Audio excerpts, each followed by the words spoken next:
¿Cómo están?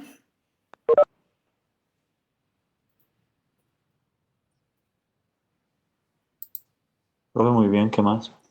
Bien, gracias. Buenas tardes, ¿cómo están? Bueno, Muy bien. ya entonces volvemos a iniciar. Vamos a compartir contenido. Vamos a empezar por aquí. ¿Ven mi pantalla?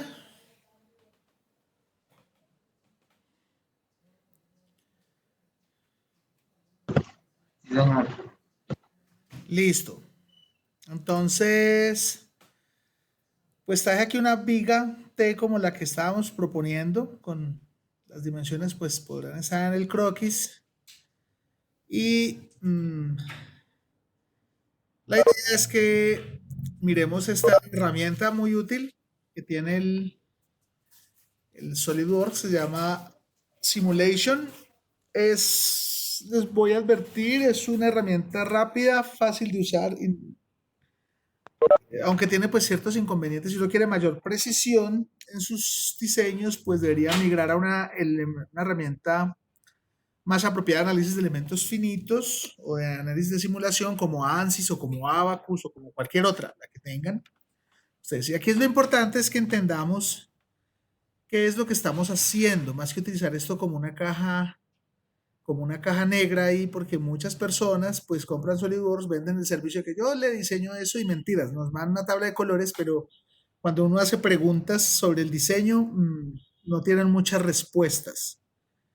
Entonces, acá la idea es mostrarles cómo pueden maniobrar el simulation para que puedan hacer el diseño propuesto de su aleta, de la aleta del submarino. Y bien, lo primero que tenemos que tener es una pieza. Aquí tenemos una viga en sección transversal simétrica. Recuerden que lo que hemos dicho es que la sección transversal sea simétrica. Y pues yo voy a hablar de un nuevo estudio. Entonces, cuando yo pongo la pestaña Simulation, aquí me aparece un nuevo estudio. Y pues hay muchos estudios para usar. Los estudios básicos son el estático y el de frecuencia. El de frecuencia es de análisis de vibraciones de la viga, por ejemplo, para encontrar las frecuencias naturales. Eh, y el estático es el que me permite trabajar con cargas que no varían en el tiempo. Hay unos estudios más avanzados en simulación, como el térmico o el de pandeo a fatiga, el de fatiga, o si la caracterización del comportamiento es no lineal, o los modelos son dinámicos. Hay unos que también trabajan sobre caídas, algunas restricciones hay, pero sobre impactos del elemento. Y hay unos más desde el punto de vista del esquema de diseño, que son estos de acá de percepción del diseño. Obviamente, pues ustedes saben que SolidWorks es una herramienta gigantesca y cada ventanita de esas es un mundo que habrá que trabajar y practicarlo. Entonces, digamos que nosotros en este momento vamos a hacer estático, un análisis estático, le vamos a decir que queremos hacer un análisis estático.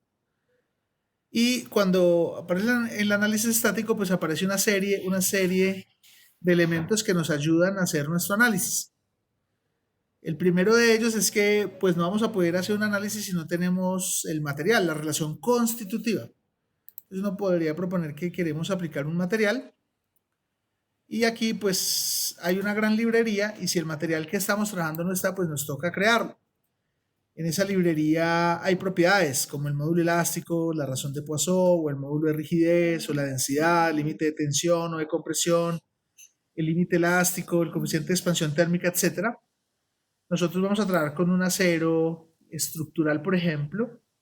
Entonces, vamos a ir con este ASTM A36, que es un acero estructural conocido. Y noten que para estos modelos, pues me presentan una caracterización de material. Por ejemplo, aquí hay en base dos, uno que es isotrópico elástico lineal y uno que es ortotrópico elástico lineal. Entonces el nuestro es el isotrópico, vamos a considerar que el comportamiento es isotrópico elástico lineal porque si no, pues no sirve la fórmula de la fracción elástica que estamos viendo. Si no hay ninguno de estos materiales o de estos comportamientos, pues me tocará acá en tablas y curvas, por ejemplo, entrar mis características de materiales y decir qué relación constitutiva tendría. Y quiero proponer. En este caso, simplemente vamos a decir que es isotrópico elástico lineal, que es acero. Él va a trabajar con estas propiedades estándar y las unidades que está trabajando es pascales. Entonces confirmamos, ¿cierto? Que las unidades sean correctas y le vamos a decir aplicar. Entonces ya a este dibujo, a este croquis que hicimos y que extruimos por construcción, por una operación de construcción 3D, pues se le asigna un material específico y digamos que lo que hicimos fue decirle al software qué relación constitutiva es la que yo quiero manejar. Quiero esa específicamente. Entonces luego vamos a proponer, después de aplicar el material, vamos a ir al asesor de sujeciones. Entonces en el asesor de sujeciones hay diferentes tipos de sujeciones de acuerdo a cómo yo quiera las condiciones de frontera. Entonces hay rodillos, hay bisagras, hay soportes elásticos con resortes, hay sujeciones más avanzadas. Y si el caso es que este elemento debe estar en contacto con otro, entonces yo tengo que ir a un asesor de conexiones. Es en el caso de ensamblajes, por ejemplo, si este elemento lo voy a poner con un pasador, entonces tengo que hacer aquí otro elemento, otro croquis con el pasador, hacer las perforaciones y decirle que esos dos elementos están relacionados con este pasador, etc. Nosotros vamos a hacer un caso muy simple y simplemente le vamos a decir que queremos una geometría fija. Este es como el fenómeno que está pasando. Es una viga en voladizo. Y yo debo escoger la arista o la cara donde en el cuerpo se va a proponer esa geometría fija. Que la geometría sea fija implica que ningún elemento, por ejemplo, esta cara, si selecciono esta cara, vamos a seleccionar la cara completa, ahí la seleccioné, ningún elemento de esa cara, que es la cara 1 de mi elemento, puede ni rotar ni desplazarse. Pero estoy diciendo, usted está empotrado. Sus desplazamientos son ceros y sus rotaciones son cero. Ese es ese caso de geometría fija. En el caso si fuera rodillo control deslizante, pues se va a permitir un desplazamiento en cierto rango. En el caso de bisagra es una rotación de un elemento con respecto a otro, etc. O en el caso, como ya lo dijimos, de un ensamble, pues tengo que venir al asesor de conexiones. Entonces acá parece que todo está bien. Le vamos a aceptar y ya mi elemento sabe qué geometría fija tiene. Y vamos al asesor de cargas. En el asesor de cargas él me va a decir qué tipo de carga quiero, si es una fuerza, si es un torque, si es una presión en un área específica, si yo quiero que se afecte la gravedad o no, o que la fuerza sea una fuerza inercial porque es una fuerza centrífuga, o es una carga distribuida y un apoyo con alguna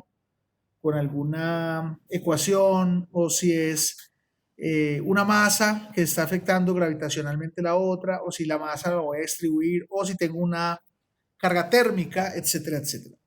En este caso simplemente le vamos a decir que es una fuerza. Las fuerzas que genera ¿cómo es que se dice? De manera básica, son fuerzas que son distribuidas en una región. Por ejemplo, si yo selecciono esta cara, entonces él dice, toda es una fuerza distribuida sobre esta cara, o podría seleccionar una arista, o en qué sentido quiero yo ubicar la fuerza. Pero la fuerza es totalmente distribuida en la región. Entonces es el caso que vamos a simular nosotros. Si queremos una fuerza puntual, me toca croquisar un punto, es decir, ir a la opción croquis, poner un punto y proyectarlo y después decirle que yo solo quiero la fuerza en ese punto. Es una opción de las que ustedes deben investigar y trabajar. Entonces vamos a decirle que quiero una fuerza, la fuerza en Newton, invertir dirección, pues me va a marcar es esto simplemente. Digamos que la vamos a aplicar en este sentido en toda la longitud de la viga. El sistema es el sistema internacional, está bien, y me falta designarle a esa fuerza la magnitud. En este caso es un newton, pero pues el material es acero y un newton es muy bajito. Le vamos a poner 10 kilonewtons. Más, le voy a poner 100 kilonewtons, una cosa así más exagerada. Entonces 100.000 newtons le voy a decir de valor a la fuerza y le voy a decir que me la seleccione en esta cara, que no me invierta la selección. Ahí está. Entonces sobre la cara esta que estamos viendo, hay aplicada una fuerza de 10.000 newtons y es uniforme en toda la cara. Todo, es decir, en cada punto de esta cara está esa fuerza, está el valor de esa fuerza, en cualquier punto material de esa cara. Entonces no es una fuerza puntual, insisto, si es una fuerza puntual yo necesito croquisar un punto específico dentro de mi elemento y decirle que me tiene que proyectar la fuerza solo en ese puntito. En este caso es una fuerza sobre toda la cara. Entonces le vamos a decir que me lo acepte y entonces aquí ya tengo mi modelo de viga en T cargada y ya hemos utilizado la aplicación del material, el asesor de sujeciones y el asesor de cargas externas. Tendríamos el asesor de conexiones, pero pues como no tenemos un ensamble, no lo necesitamos realmente. La única conexión es el empotramiento que hay acá, que se puede poner directamente desde la sujeción por ser una condición de frontera. Tampoco necesitamos un administrador de vaciados, porque un administrador de vaciados es para vanos. Entonces, después de hacer todas estas aplicaciones, es decir, primero material, condición de frontera y cargas externas, vamos a ejecutar el estudio. Pero antes de ejecutar el estudio, tengo que decirle que me cree una malla, es decir, que divida esta región en pequeñas regiones que son como los puntos materiales. Ahorita yo más o menos les cuento qué hace el método de elementos finitos de manera muy idealizada. Crear la malla es dividir, divide y vencerás, y lo que vamos a hacer entonces es, en este sistema que es tridimensional, encontrar los esfuerzos interpolados de acuerdo a esta división en todos los puntos de este elemento. ¿Cómo sabe el sistema cómo calcular los esfuerzos? Porque internamente tiene programado cómo calcular un esfuerzo de flexión para una relación constitutiva como la que tenemos. Entonces esto apenas es lo básico. Si yo necesito usar materiales más avanzados, me toca ir haciendo las programaciones pertinentes. Eso puede ser inclusive una tesis doctoral. Entonces, vamos a proponer que cree la malla. Hay unos parámetros por el momento que son muy básicos. Simplemente con este dial yo puedo pasar la malla de gruesa a malla fina. Hay unos parámetros de mallado donde me dice cuál es la relación de los elementos y si trabajo mallas en curvaturas es porque hay elementos curvos o agujeros que yo debo revisar con mayor precisión. En este caso la malla va a ser del mismo tamaño en todos los puntos. Y de aquí puedo cambiar las relaciones. Con un estudiante de usted, compañero de ustedes, que se llama David Risk, estamos estudiando la manera que en SolidWorks podamos controlar el tamaño de la malla y lo hemos podido hacer de manera básica. Después les muestro un ejemplo que trabajamos con David para un sistema que se calienta y cómo controlamos la malla. Entonces, la voy a dejar ahí media. Mientras más fina la malla, más elementos, pero pues más capacidad de procesador necesita usted. Digamos que los puntos más críticos van a ser en el extremo, entonces uno después podría refinar la malla acá, pero pues no es tan crítico por la forma de la geometría. Sería más crítica si hay agujeros o elementos que generen concentradores de esfuerzo altos. Y entonces, listo, le vamos a decir que cree esa malla. Y entonces ahí me hizo la división en elementos de todos los puntos. Utiliza unos elementos triangulares, unos prismas triangulares para hacer la división. Uno en otro software, digamos que no estoy seguro si en este podamos o no. Tal vez sí, pero no lo hemos estudiado a fondo. Habría que hacerlo con David. Podamos cambiar el tipo de elemento a otros elementos de tal manera que se mejore el proceso de cálculo. En otros software como ANSYS o como Abacus sí es posible que usted seleccione de antemano el tipo de elemento porque su simulación va a depender del tipo de elemento que usted escoja. Digamos, este problema es muy básico de elasticidad lineal, entonces no habría tanto problema, los resultados son muy bien estudiados. Entonces, luego de hacer todos esos procesos, sí le vamos a decir que ejecute el estudio.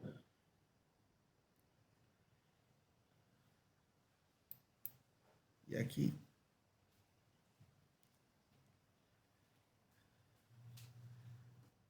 Se quedó haciendo algo en mi computador que no sé específicamente qué es. Esperemos que sea el sistema y sí, ahí va. Y la situación es que obviamente dependerá la solución de su capacidad de cómputo.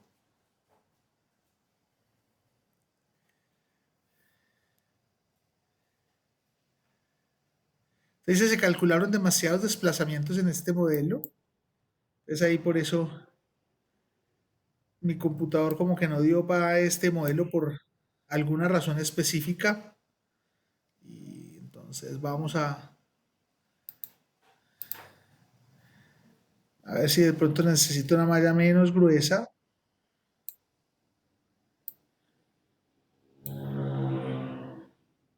Ajá.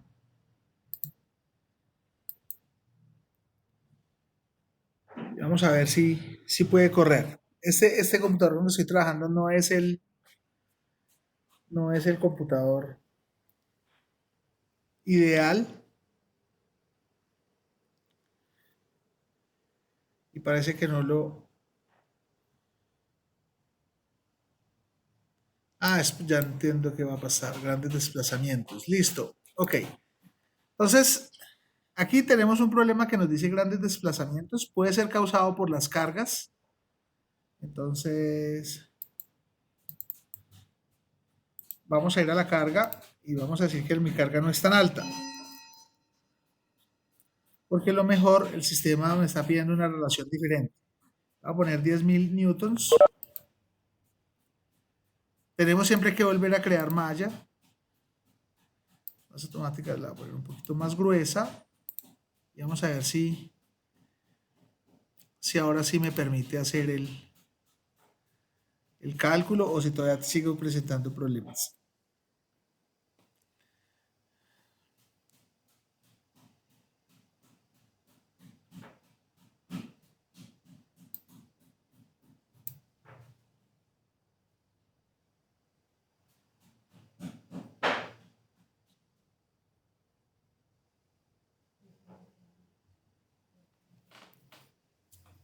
Y es claro pues que todos los ordenadores no sirven por la capacidad de las memorias para hacer simulaciones, pero pues si uno hace simulaciones con cargas bajitas, normalmente, o con poquitos elementos, normalmente sí se puede. El problema es cuando uno tiene muchos elementos, por ejemplo. Ahora sí pudo, pero resulta que la carga que estábamos poniendo era muy grande y el modelo no me estaba sirviendo, porque se estaba plastificando. Entonces si tengo unos resultados ya, que los puedo mirar acá. Voy a mostrar, voy a hacer un cambio de orientación. Este me puede servir, ¿cierto? Como para que veamos, obviamente de manera exagerada, cómo serían los desplazamientos. Ahí están de manera exagerados. Pero, pues aquí en los resultados, tensiones significa esfuerzos. Lo que pasa es que los españoles le llaman tensión. Desplazamientos de formaciones unitarias, equivalentes, y aquí son desplazamientos formales. Entonces yo voy a ir a tensiones y vamos a decir configuración. Ok. Está bien.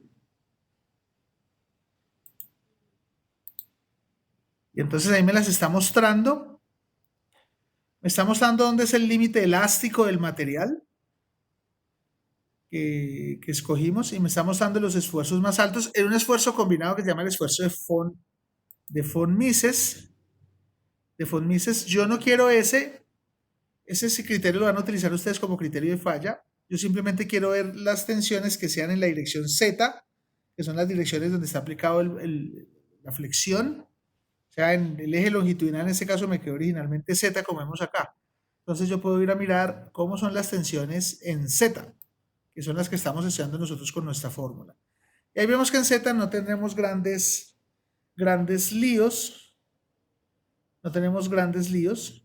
Hay unas componentes debido a esfuerzos cortantes o unas situaciones de deformaciones plásticas que nos muestra von Mises que son las más altas, porque las deformaciones Z nos están mostrando que los esfuerzos más altos en magnitud están aquí abajo, porque miren que aquí es 9.293 por 10 a la menos 8, en esta zona, y los más altos serían los más altos a compresión, el signo negativo, y es en este caso por la forma de aplicación de la carga, y miren que la curvatura fue negativa, se dio en ese sentido, y tensión arriba, y los más altos son de 3,67. Por la forma de la T, obviamente el punto, el centroide donde está el eje neutro está más lejano de este punto que de este punto, entonces estos resultados son coherentes con lo que tenemos.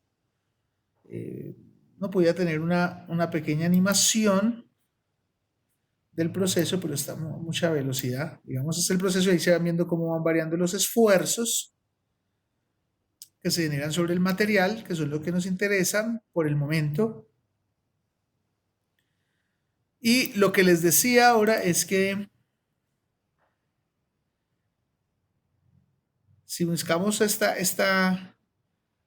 esfuerzo de von Mises, que es el que se utiliza de manera combinada para el diseño, ustedes lo van a ver en diseño 1 como criterio de falla fundamental, pues estamos viendo que el límite elástico es 2,5, es como por aquí nos está mostrando la flecha, y que hay esfuerzos que son más altos de 2,5, por ejemplo, esos esfuerzos aquí de compresión, en este caso todos son positivos porque están normalizados, pero estos esfuerzos en esta parte que son de compresión causados por la flexión, pues hizo que la zona pasara al límite elástico y hay unas deformaciones excesivas ahí. Hay unos esfuerzos excesivos y deformaciones excesivas ahí en ese punto. Algo más que podríamos mirar es, por ejemplo, así como hay momentos de segundos de área principales, también hay esfuerzos principales. Entonces también nos los permite ver. Aquí está el principal 1.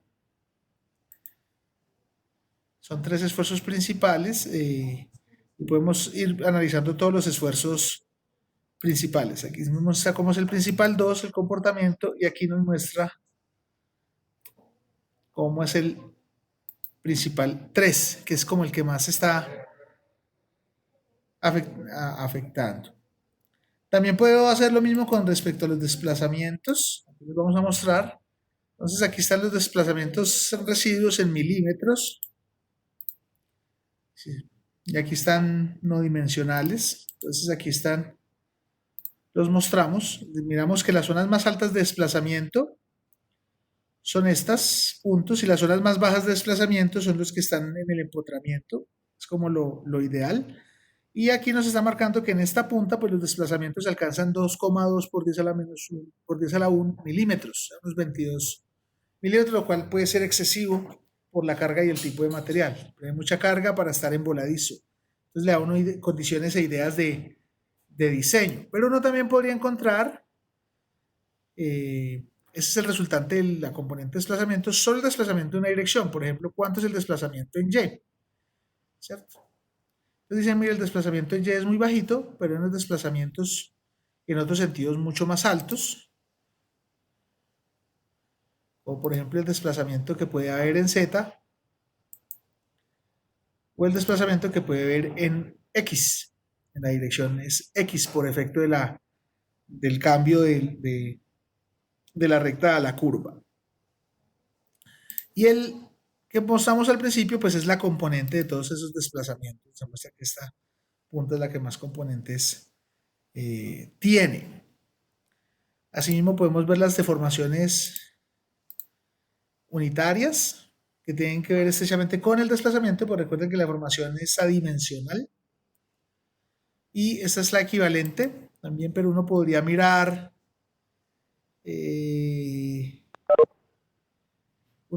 las deformaciones en las diferentes componentes del tensor, en X, en Y, en Z, o las deformaciones cortantes, porque el sistema es tridimensional. Como es tridimensional, está suponiendo todas las cargas posibles que pueden haber en las 3 dimensiones. Al principio de esta simulación hay una opción que dice yo quiero hacer el problema en el plano solamente, y entonces pues les aparecerán las opciones solamente en el plano. La idea es que ustedes lo hagan en su simulación solo en el plano. La diferencia es que su geometría cambia de una elipse por aquí a una elipse por aquí y ustedes deciden qué forma van a cambiar la elipse de acuerdo a lo que vienen calculando. Entonces aquí tenemos el estudio. SolidWorks pues permite algo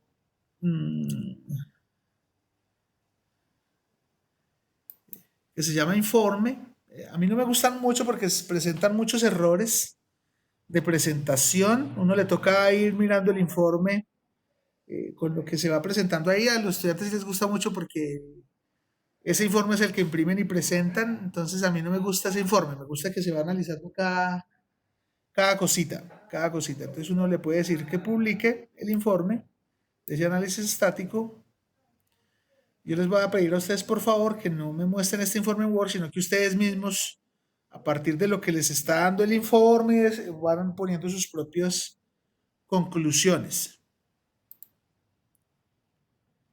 Entonces ahí está preparando un informe en Word directico para entrega. Ahí está mirando pues todas las diferentes configuraciones que va a poner en el informe, qué tipo de carga, qué tipo de mallas, etcétera, etcétera. Se usó. Y obviamente esto es solo una ilustración básica. Yo también empecé cacharreando y mirando videos en YouTube. Últimamente me interesó meterme con análisis de la forma de los elementos que estamos estudiando con David Risk y ya tenemos algunos avances que podemos mostrar, sobre todo en el cálculo de convergencias, etcétera. Le voy a decir a David si nos hace una presentacioncita pequeña próximamente. Entonces,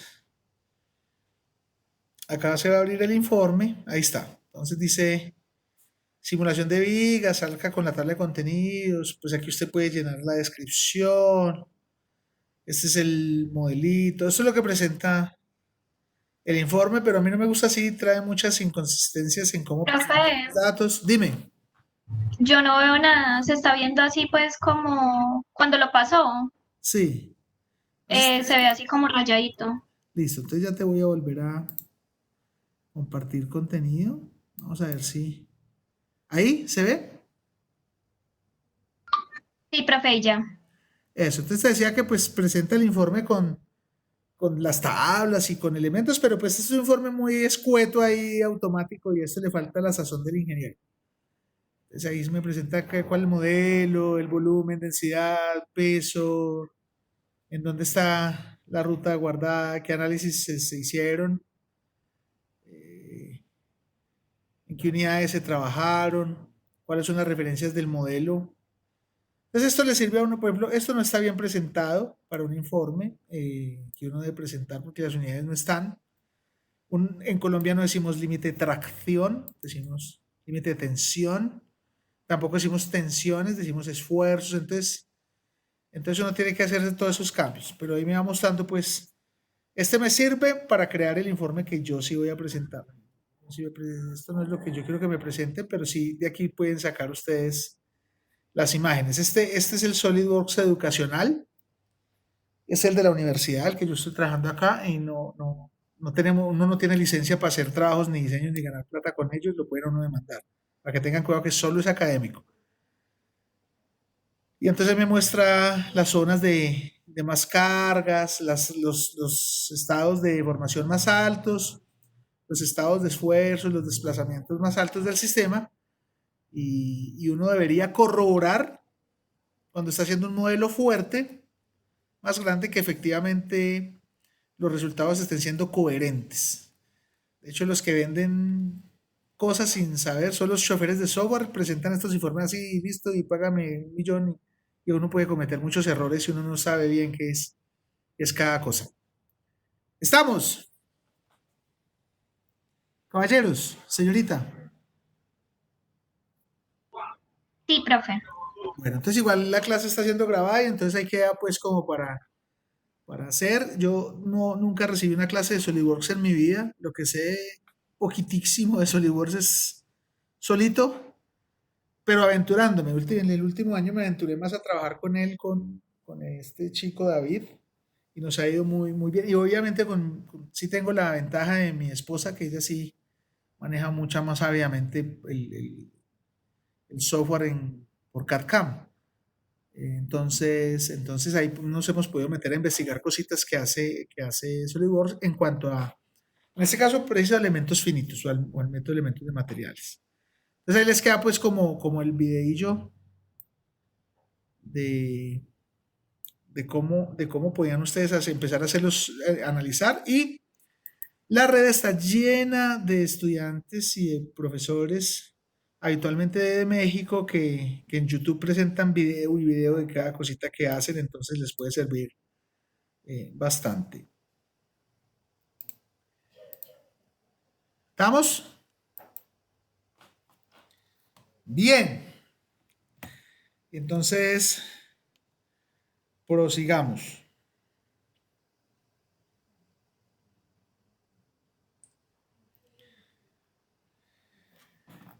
¿Ver mi nueva pantalla, chicos? Sí, profe. Listo. Nosotros estábamos con la fórmula de la flexión elástica y habíamos dicho unas cosas muy importantes. Una es que habíamos descubierto ¿qué dice la fórmula? Que el esfuerzo en la dirección longitudinal X es igual a menos el momento aplicado por y ZZ, donde Z pues normalmente es el eje neutro, es el eje que está asociado al eje neutro. Y otra cosa es que el eje neutro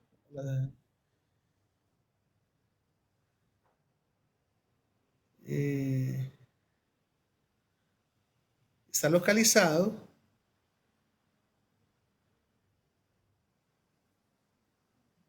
sobre el centroide de la sección transversal.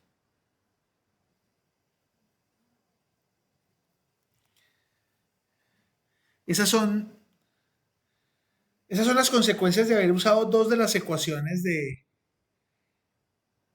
equilibrio en este problema. La tercera ecuación de equilibrio, ¿ustedes la recuerdan? ¿Recuerdan cuál fue la tercera ecuación de equilibrio?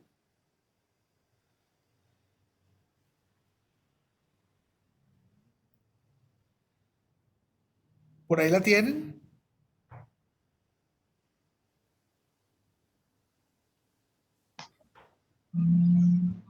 ¿La de la ley de Hooke, profe? ¿O cuál? Las de las ecuaciones de equilibrio de flexión. Ah, ¿Esta no era una de esas?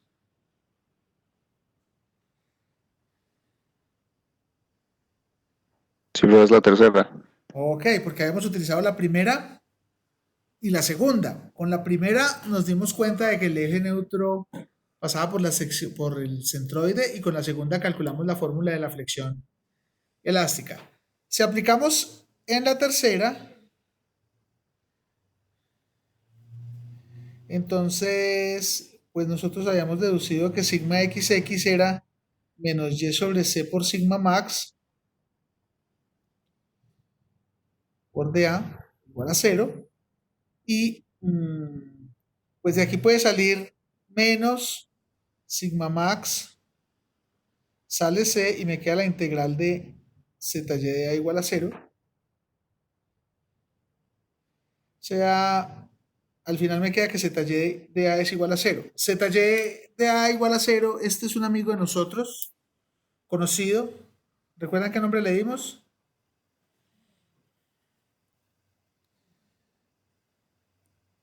¿Qué nombre le damos a esta integral? ¿Alguien? El producto de área, profe, El producto de área. Y si el producto de área es igual a cero, ¿qué me está diciendo el producto de área? ¿Qué me está diciendo? que se encuentra en el centroide de la figura donde lo está calculando.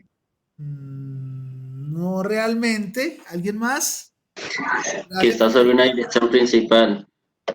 Eso sí, que uno de estos ejes, al menos uno, es un eje principal. Si uno es eje principal, el otro es eje principal. Entonces, al menos uno es eje principal. O también que uno de estos ejes es eje de simetría. Entonces nos está diciendo el eje Y o el eje Z es un eje de simetría. Entonces en este caso el eje Y es un eje de simetría y por ser eje de simetría es un eje principal. Entonces esto es consecuente con lo que vimos de los productos de área. Nos está diciendo que uno de los ejes de nuestro sistema que escogimos, que pasa por el eje neutro, es un eje de simetría o un eje principal. Muy bien. Entonces aquí vamos a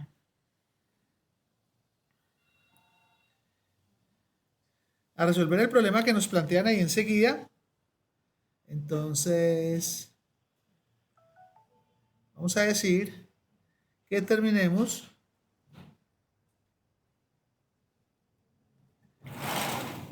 el perfil de esfuerzo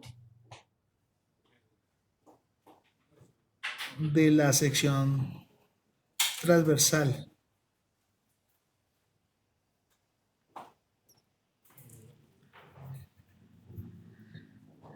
Y está sujetada a flexión pura. Eso es lo que hay. Pura flexión. Solo un par de momentos. M y M'. Entonces ese es el problema que nos dieron. Y usted puede empezar a solucionarlo de la manera que usted prefiera, pero yo generalmente acostumbro a primero determinar la geometría. ¿Por qué la geometría? Porque este par de conceptos me involucra mucho de la geometría. Uno es que yo debo calcular IZZ, es una propiedad geométrica. Y en este caso lo voy a hacer con figuras conocidas porque pues esto lo puedo dividir en rectángulos. Y el segundo es que primero para calcular IZZ debo saber dónde está ZZ, o sea que debo conocer cuál es la posición del centro de la sección transversal. Entonces, a eso voy a proponerme primero analizar la geometría. Y entonces, en ese análisis de geometría, voy a pintar por aquí la sección transversal que me están dando. Vamos a suponer que es esta. Ahí la estoy pintando. Y yo debo conocer entonces la posición del centro geométrico de esa sección transversal. Debo conocerla. Si yo no conozco la posición del centro geométrico, no puedo resolver mi problema. Si ese centro geométrico me queda mal calculado, el perfil de los esfuerzos no me va a quedar bien. Por ende, las deformaciones tampoco, y mi problema va a estar mal condicionado, mal calculado, y puedo cometer graves errores. Entonces, primero esa determinación. Y otra cosa que hemos dicho es que, pues ahí vamos a ubicar el sistema de medida en el centroide. Este eje va a ser el eje Z, y recuerden que ese eje Z es el eje neutro. Y aquí va a estar mi eje transversal, que es el eje Y. El eje longitudinal, que sería X, viene hacia nosotros, sale de ahí hacia donde usted lo está viendo. Y esa es la posición del centroide. Necesito esa posición del centroide. Me dan las condiciones geométricas acá. Entonces, uno de los puntos importantes que debemos tener en cuenta es calcular un centroide.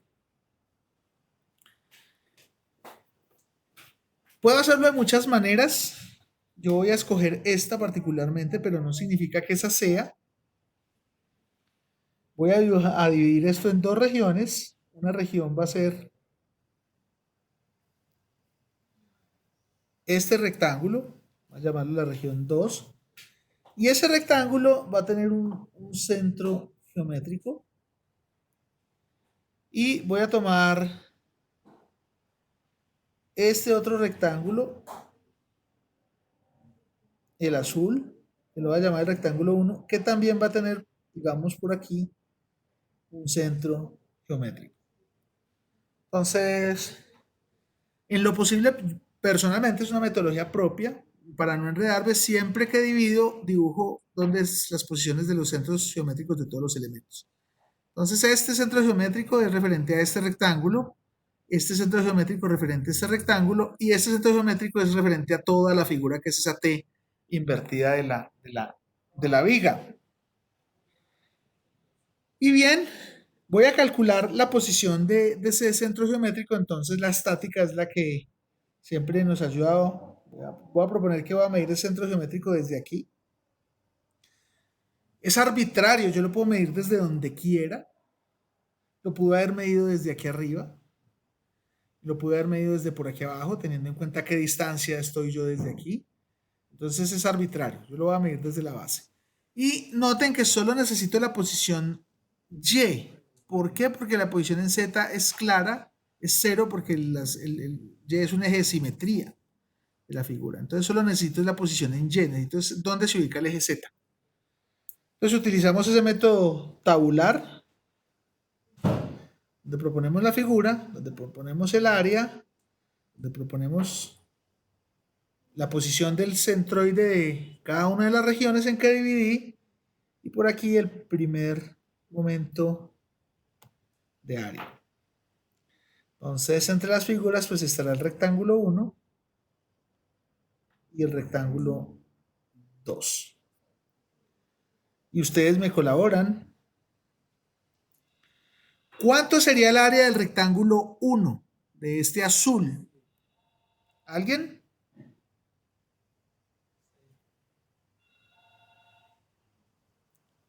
¿Alguien me puede colaborar? 2HB. Perfecto, 2HB. ¿Y cuánto sería el área del rectángulo 2? ¿Qué es este? 3BH. 3HB, perfecto. Y algo que sí voy a necesitar es la suma de esas áreas, que pues nos va a dar 5HB. Muy bien. Y ahora vamos a calcular las posiciones individuales de cada uno de los rectángulos desde el eje de referencia arbitrario que yo elegí. Por ejemplo, este. Entonces el 1.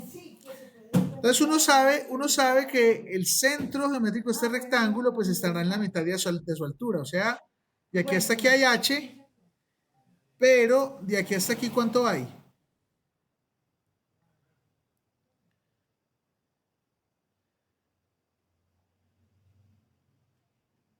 ¿Alguno? H medios. Y entonces H medios más H.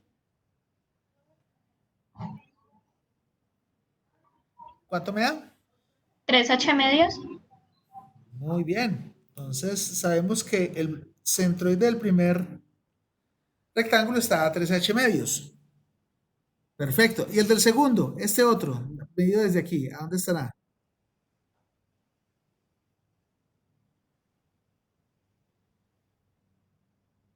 ¿Cuánto será la altura desde aquí hasta aquí? Sería H cuartos. H cuartos. Perfecto. Good. Ahí lo tenemos, H cuartos. Ahí sí no me interesa sumar, porque no me interesa la suma de los centroides. Necesito calcular es el primer momento de área, que es simplemente el producto entre estos dos. Entonces 2HB por 3H medios nos va a dar 3H cuadrado B. Y el segundo es 3HB por H cuartos nos va a dar 3 cuartos de H cuadrado B. Uno puede ir calculando o verificando que las dimensiones sean homogéneas. Esto me da unidades lineales cúbicas, milímetros cúbicos o metros cúbicos o unidades lineales cúbicas y este también. Entonces corresponden con un primer momento, esto corresponde con un área y esto corresponde con una posición. Ahora necesito sí las sumas de los A, y I. ¿Cuánto me da la suma de esos dos? 3H cuadrado B más 3 cuartos de H cuadrado B, ¿cuánto es?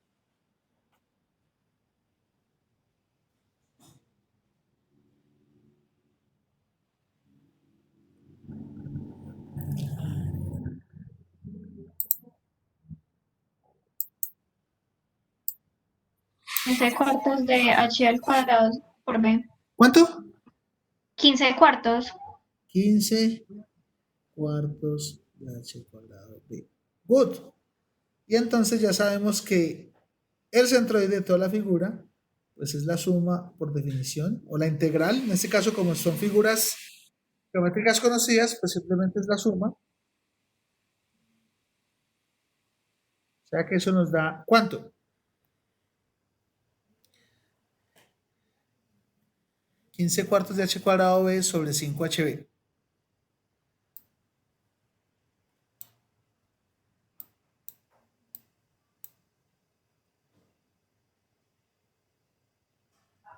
Tres cuartos de H.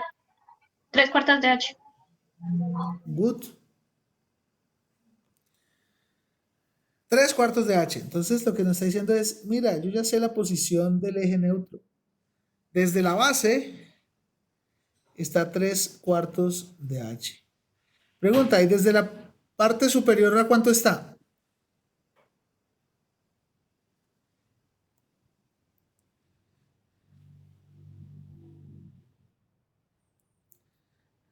¿A cuánto estaría de aquí arriba?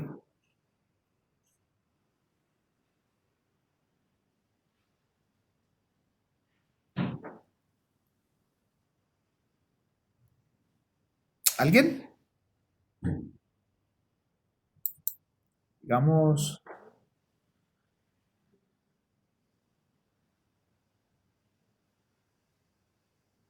Jefferson. ¿Cuánto sería esta distancia? Si esto es 3 cuartos de h. Nota que la altura total del perfil lo tenemos aquí. 7 cuartos. Muy bien. 7 cuartos de h. ¿Por qué nos interesa?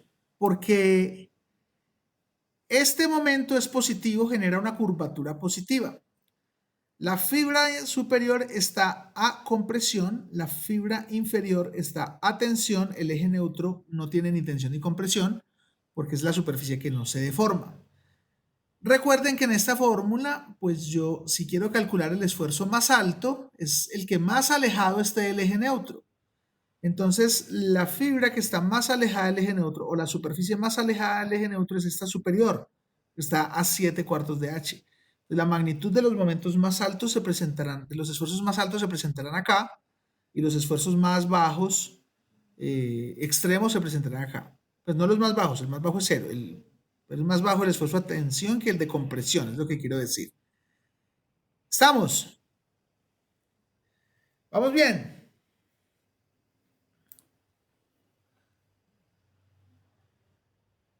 Chicos, ¿se entiende? ¿Sí? ¿Vamos bien? Sí, señor.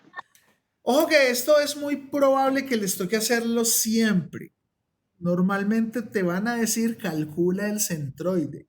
Cuando ustedes practiquen los ejercicios del texto guía, las secciones transversales van a variar en forma geométrica para usted ponerlo a practicar la ubicación del eje neutro. Entonces, punto 1, la solución o la aplicación de la fórmula de fricción elástica es encuentra la posición del eje neutro sobre Y. O sea, donde tengo que ubicar a C. Segundo, M ya lo tengo, me lo dieron aquí. Y es variable. Si yo hiciste mi punto Y es 0, yo entonces puedo encontrar los esfuerzos de aquí hasta aquí en cualquier punto y de aquí hasta aquí en cualquier punto que yo vaya decidiendo. Ya sabemos que el perfil de distribución es lineal, una variación lineal. Entonces me falta calcular IZZ, que es el segundo momento de área de toda la figura, pero con respecto al eje neutro. Entonces, lo que vamos a proponer aquí es eso. Vamos a decir ahora que IZZ es IZZ del rectángulo 1 más IZZ del rectángulo 2. Y la idea de estudiar segundos momentos de área es esta, ¿no? Por ejemplo, en torsión necesitábamos el polar, pero siempre son círculos, entonces no nos preocupamos. Pero en flexión, pues vamos a tener diferentes variedades de secciones transversales y hay que calcular o saber cómo calcular los segundos momentos. Entonces, aquí es importante que denotemos lo siguiente, que denotemos esta posición de este primer centroide, que es h cuartos, y que denotemos, a ver cómo lo proponemos.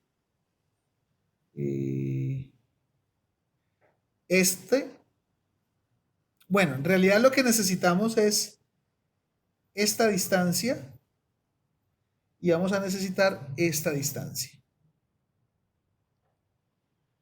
¿Alguien me puede decir por qué necesitamos estas distancias? Esta distancia como A, o como D1, esta distancia como D2. ¿Alguien tiene una idea de por qué vamos a necesitar esta distancia de 1 y esta distancia de 2? Para calcular los segundos momentos de área. Claro, por el teorema de Steiner. Porque es que yo voy a tener este segundo momento de área conocido con respecto al centroide, pero no lo conozco con respecto a un eje paralelo a este eje que pase por el centroide. Entonces me toca utilizar teorema de Steiner y necesito la distancia entre los dos ejes. Y lo mismo aquí. Entonces, siempre yo recomiendo que en la figura donde calculen segundo, que el centroide, también ubiquen las distancias entre los centros de las figuras y el centro de la figura total. Entonces, vamos a aplicar teorema de Steiner. Eso es porque yo necesito el segundo momento de este con respecto a este eje. Y yo conozco de pronto con respecto al centroidal o con respecto a la base, si quiero utilizarlo. Pero recuerden que yo necesito para utilizar el teorema de Steiner que uno de los ejes sea el centroidal. Entonces no me sirve el de la base. Entonces me sirve el centroidal. Entonces vamos a calcularlo. Y ZZ1 es un doceavo de la base que es B para el primer rectángulo. La base es B. Por la altura al cubo, pero la altura es 2h. Entonces por 2h cubo. Más el área de ese rectángulo, el área del rectángulo azul, el área de ese rectángulo azul, que ya lo tengo calculado. Por acá arriba en la tabla de los centroides, si tengo calculada esa área, que es 2HB, por la distancia entre esos dos ejes elevada al cuadrado. Entonces, por favor, ¿cuánto es la distancia entre estos dos ejes? ¿Alguien podría decírmelo? Miren que de aquí hasta aquí es y, o sea que es 3h medios, pero de aquí hasta aquí es 3h cuartos, o sea que para calcular esa distancia es 3h medios menos 3h cuartos. Esta tabla me da mucha información para este proceso. ¿Cuánto es 3h medios menos 3h cuartos? 3/4 de h, profe. Perfecto.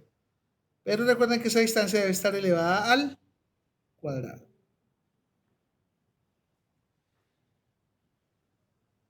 Más. Entonces vamos a hacer lo mismo, pero para el rectángulo 2. Entonces aplicamos teorema de Steiner. Entonces es un doceavo de la base, pero la base en este caso del rectángulo 2 es 6b, por la altura, que la altura es h medios al cubo, más el área de ese segundo rectángulo que está por aquí es 3hb, por la distancia, esta distancia de 2 entre estos ejes. Pues entonces recuerden, de aquí hasta aquí hay 3/4 de h, pero de aquí hasta aquí hay h cuartos. Entonces 3/4 de h menos h cuartos, ¿cuánto les da?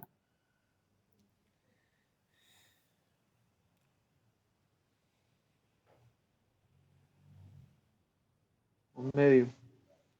Un medio de h. Entonces aquí da h medios al cuadrado. Y pues ya habrá que hacer las simplificaciones correspondientes a este proceso. Y para ahorrar tiempo yo les voy a decir que eso da 125 sobre 48 BH cubo. Es decir, este es el segundo momento de toda esta área con respecto al eje neutro.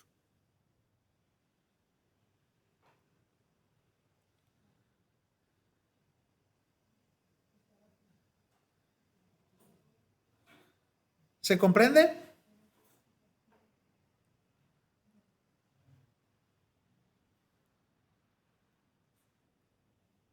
Chicos,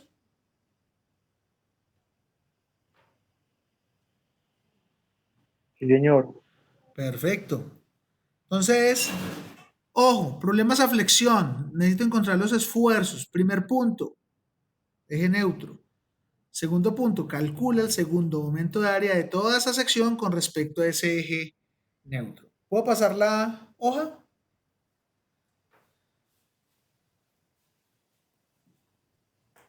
Sí, profe. Good. Vamos a poner por aquí esta división. Vamos a decir que me pegue este elementico por aquí. Muy bien, ahí está mi figura. Entonces, recuerden por favor que sigma XX es menos MY sobre IZZ. Entonces, vamos a calcular algo así. Sigma máximo a compresión será menos M por Y. Recuerden, como el momento es positivo, la curvatura es positiva, es decir, la compresión se encontrará acá. Entonces Y vale 7/4 de H.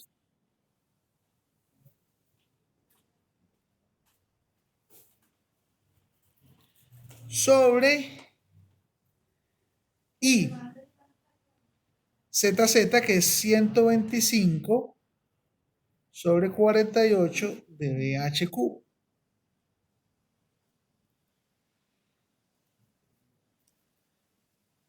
Y eso nos va a dar menos 84 sobre 125 M sobre BH cuadrado.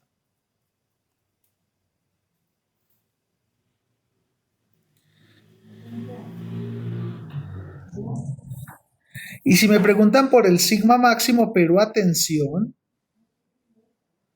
es menos M, Y, pero máxima atención, como la curvatura es positiva, estará acá abajo.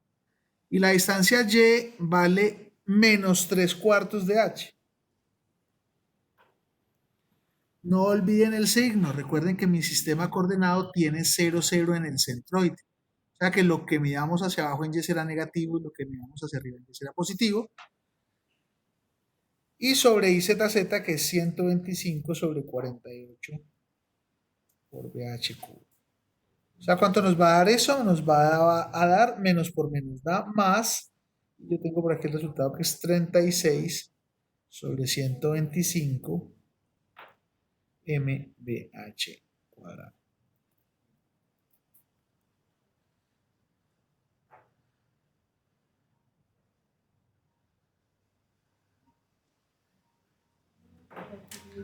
¿Sí? ¿Ya claro cómo se calculó el esfuerzo?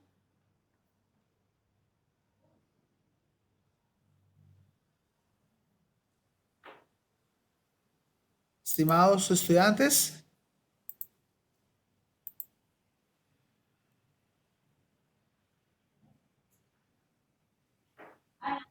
Sí, profe.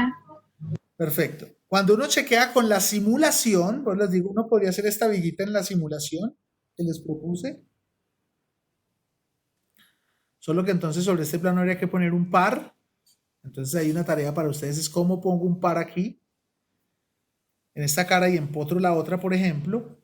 Y uno podría confirmar o verificar que cuando selecciona un punto por aquí arriba, el esfuerzo debe dar algo parecido, no exactamente, porque recuerden que eso es un método aproximado, algo parecido a este valor y algo parecido a este valor.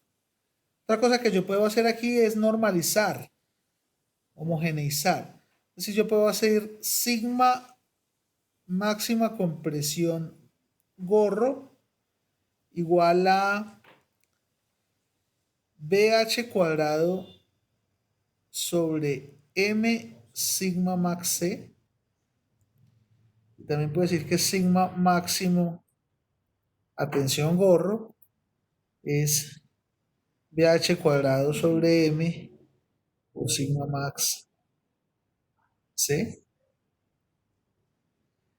Miremos si está esto adimensional. Esto de arriba está en metro cúbico. Esto está en newton metro cuadrado y esto está en newton por metro. Entonces, ¿está dimensional o no?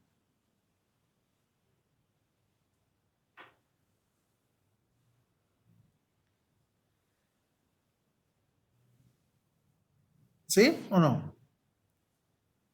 Esto está en metros cúbicos, esto está en newton por metro, por ejemplo, y esto está en newton sobre metro cuadrado.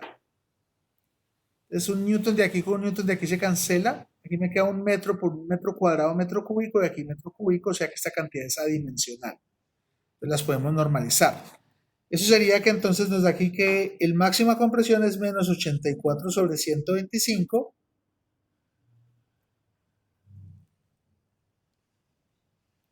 Que eso es como menos 0,672. Y este será 36 sobre 125, que es 0,288. Recuerden que como está adimensional, pues esto no tiene unidades, es independiente de las unidades. El máximo tiene esta magnitud multiplicado pues por esto. Cuando se tienen estos valores en ciertas unidades, el máximo de tensión este.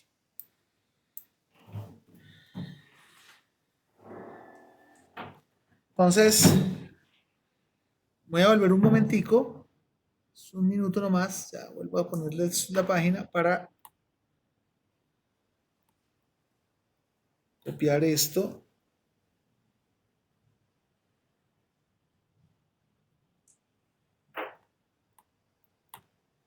Y pegarlo aquí. Y si voy a eliminar algo que no necesito en este momento, bueno, ese sí lo necesito. Sí. No necesito es este momento, ni estos datos de dimensiones, ni este de aquí. Sí necesito es posicionar mi eje neutro. Entonces está a 3/4 de la altura. Entonces está por aquí. Está por aquí.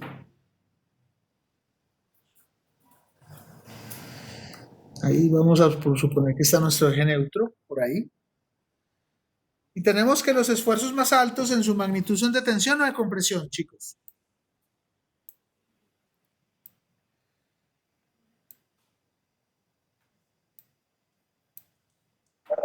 De compresión. De compresión, punto 672 por aquí. Entonces, por aquí vamos a pintar esto así.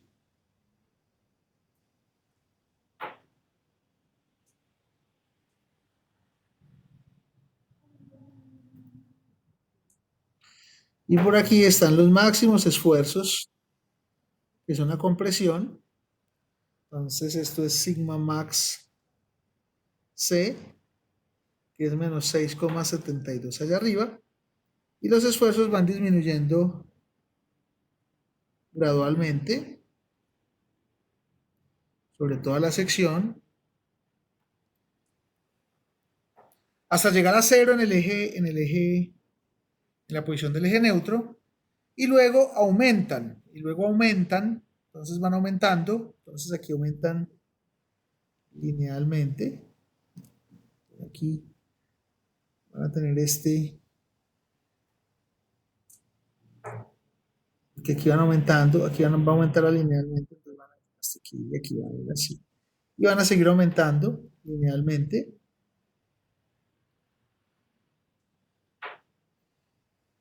Hasta el esfuerzo máximo de tensión que es 0.288 abajo. Y aquí pues hay un aumento lineal de los esfuerzos. A medida que va aumentando la sección transversal, ellos van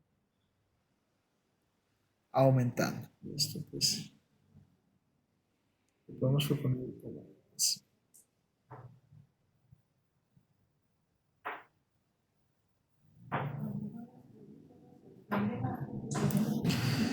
Eso, entonces ahí queda el perfil de cómo es el esfuerzo. El esfuerzo es más grande aquí, pero compresivo. Aquí va saliendo porque es de tensión. Y vemos que en la flexión, entonces lo que hace esta cara es el momento lo que hace es tratar de hacerla rotar alrededor del eje neutro con una magnitud de fuerza de esta cantidad acá arriba y con esa magnitud de fuerza acá abajo. Eso es lo que hace, trata de que la cara rote alrededor de ese eje neutro. Los esfuerzos se van a desplazar en ese sentido y eso es lo que causa la curvatura de la viga. Entonces, otra cosa que vamos a hacer es que vamos a seleccionar un punto material aquí arriba, un punto material en el eje neutro y un punto aquí abajo.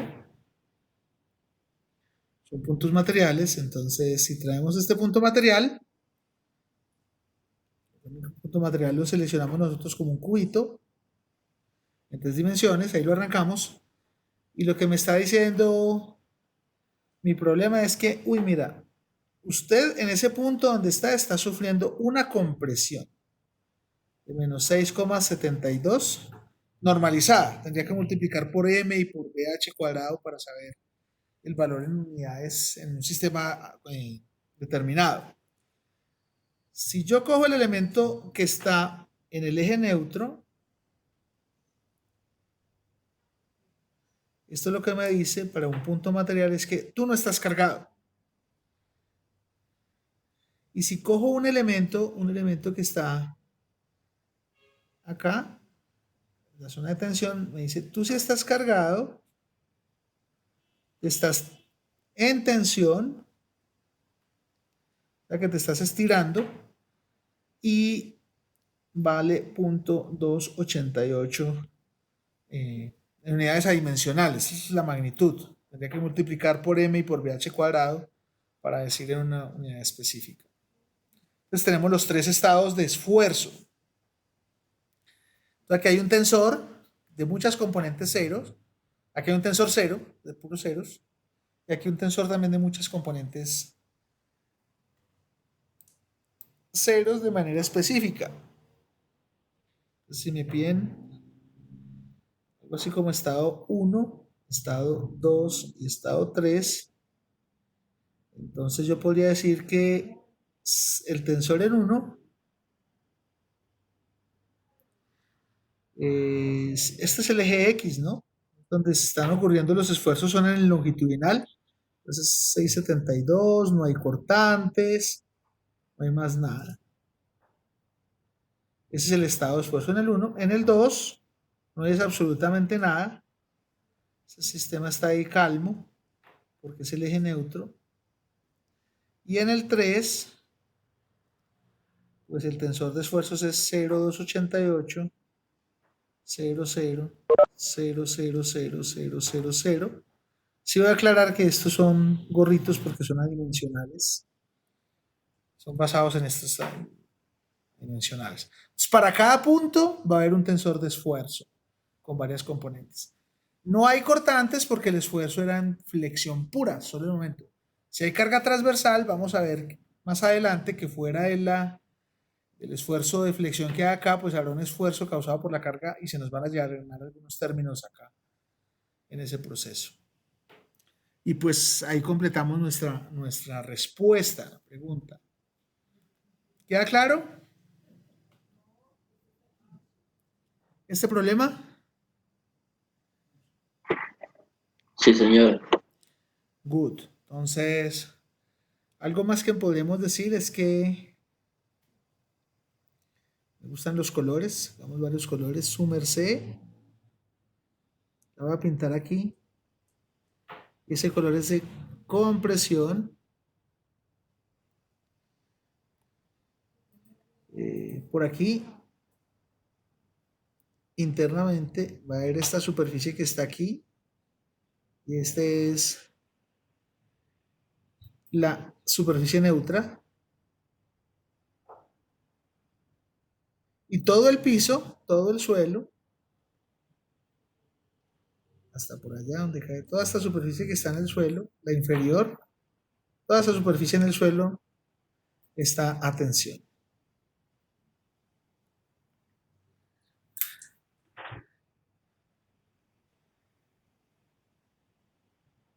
Bueno, entonces espero que esto nos ilustre más el fenómeno de flexión. ¿Sí se logra el propósito o no?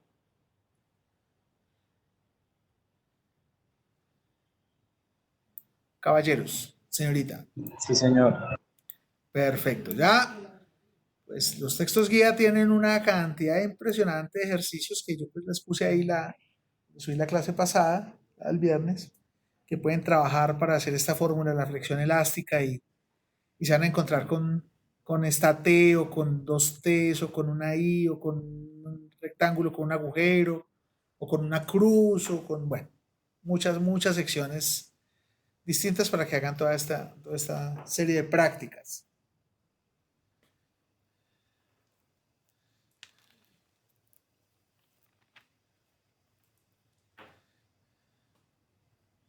Bien. ¿Puedo cambiar o todavía están ahí? Un momento, profe. Bueno, dale, me imagino que están ustedes pues haciendo sus dibujos más bonitos que aquí con su reglita queda mucho mejor. Tengan en cuenta que normalmente yo pregunto por este perfil. Los textos guías no se les van a preguntar, les van a decir inclusive eso es lo que en este valor. A mí me gusta que me representen el perfil y es posible que pregunte por estos estados de esfuerzo, porque cuando hagamos cargas combinadas más adelante, esta representación nos va a servir mucho, porque cargas combinadas pues van a haber muchas cargas por varios lados y esto se nos va a llenar. Por este momento es un tensor de esfuerzo que está muy vacío todavía, muchos ceros.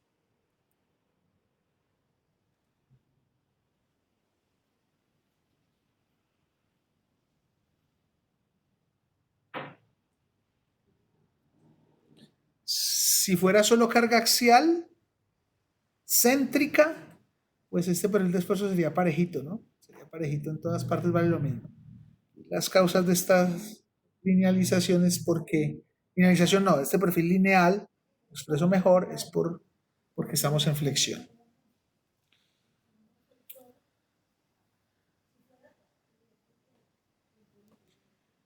Bueno, ustedes me dicen, Buena pregunta. ¿sí? ¿Puedo? Buena pregunta. Sí, dime. Ahí es donde está la parte neutra, pues el eje neutro Sí. sería la parte más ideal para hacer, digamos, un hueco, si lo quisieras hacer. Si lo quisiera hacer, ahí no habría efecto de concentración, ¿cierto? Lo que pasa es que es solo una superficie. Si tú haces un agujero transversal, pues entonces te puede quedar una parte por encima de la superficie neutra y una parte por debajo, y esas sí te van a generar concentraciones. ¿Sí? Sí, Es profe. una pregunta muy válida. Recuerda que la superficie neutra es solo ideal, es solo un plano. Ya cualquier operación mecánica que haga acá, por ejemplo, podría hacer esta viga ahí en el sol y hacerle así su vaciado con un hueco, pero entonces ya alrededor del hueco, como no estoy en la superficie neutra, sino un tramo estará a compresión y un tramo estará a tensión, se tendrán en cuenta los concentradores de esfuerzo, que los vamos a mirar también, así como los hicimos para torsión. Es similar, el proceso es similar. No sé si eso responde a tu pregunta. Sí, profe, gracias. Perfecto.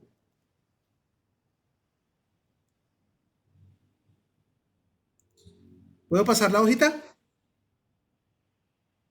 Sí, profe, gracias. Señor. Con gusto.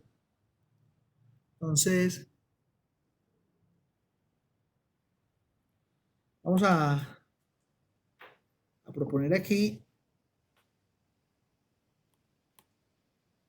un par de conceptos que son muy importantes, sobre todo en el diseño.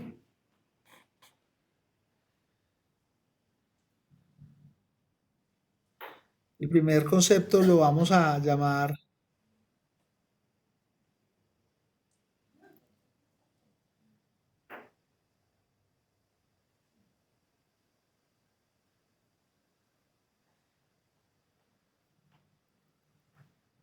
el módulo elástico de la sección transversal. Ojo, no es el módulo de Young. Este concepto se puede confundir con el módulo de Young o con el módulo elástico del material. Estamos hablando de un módulo elástico de un área. Entonces, habitualmente a eso le llaman ESM, que es Elastic Section Modules. Y no tiene que ver con el material, tiene que ver con la geometría. Y lo verificamos de esta manera. Si estamos en flexión, el esfuerzo máximo va a valer mc sobre i, donde c es la distancia, aquí, la distancia más lejana.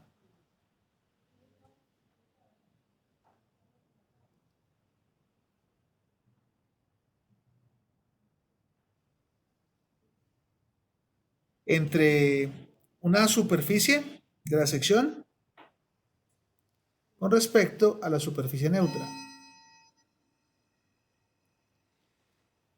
Entonces lo que decíamos, por ejemplo en el caso anterior el máximo estaba a compresión. Entonces, este C siempre representa la distancia más lejana. Entonces este sigma máximo será más grande cuando C es más lejos, ¿cierto? Para un momento aplicado constante y una sección transversal calculada.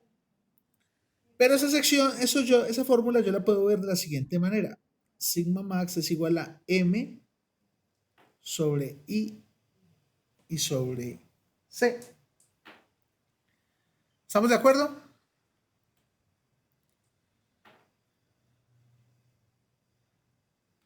Sí, señor. Regla de la oreja, o como la quieran llamar. Entonces, si usted recuerda carga axial, en carga axial me decían, mira, el esfuerzo vale la fuerza sobre el área, es decir, una cantidad de carga sobre una relación geométrica que en ese caso era el área. Y aquí lo que estamos haciendo es poniendo esta fórmula de la flexión elástica en una vía similar. Es la carga, que en este momento es un momento, sobre una función geométrica, que ya no es el área, sino que es la relación entre I y C. O sea, esto es un primer momento en magnitud, porque ahí es un segundo momento dividido una magnitud. Y esto lo puedo llamar yo como M dividido S, donde S, que es igual a I sobre C, es lo que llamo la ESM, o el módulo de la sección elástica de la viga. La relación entre el momento y esta distancia. Es que resulta que para vigas como las que vimos en la tabla para los segundos momentos de área, para vigas fabricadas ya tradicionales por extrusión, perfilería pues común, este S ya está calculado, se lo dan a uno en tablas. Entonces uno no simplemente en el diseño, cuando escoge ese valor de S, pues tiene que mirar qué momento puede aplicar, o si tiene el momento y tiene el S, pues puede mirar cuánto es la resistencia máxima, o si tiene la resistencia máxima en el momento, pues selecciona cuál es el perfil adecuado. Entonces se pone en esta manera. Entonces, esto es importante proponerlo de la siguiente manera. Para seleccionar vigas S es igual a M sobre sigma max. Y es que aquí podemos ver que si sigma max se disminuye, tiende a 0, S tiende a ser muy grande. Y viceversa.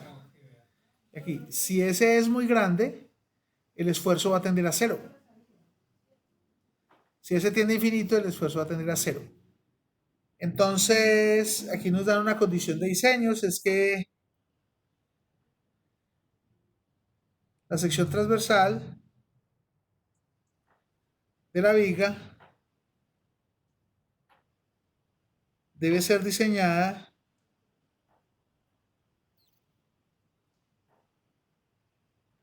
con S tan grande como sea posible.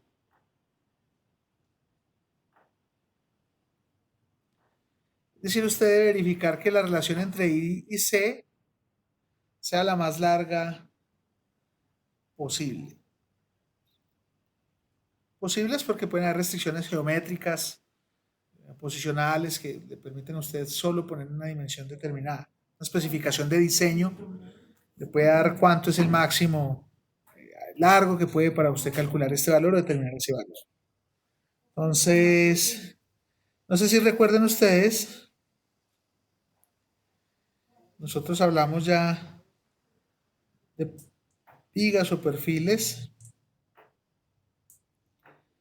S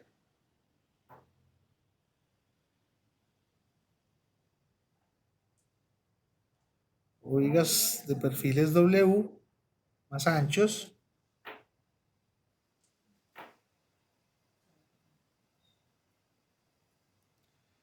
son todas vigas H o vigas I, de acuerdo como usted quiera ver la letra, I o una H.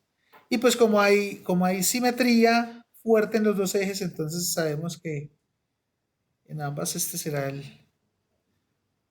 eje neutro.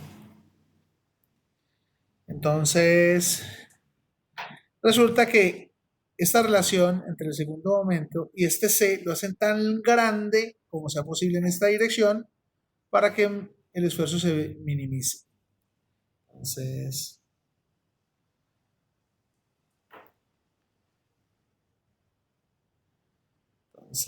esto que es la web,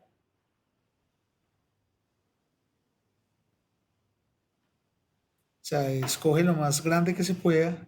Web es el alma, recuerden, esta parte central.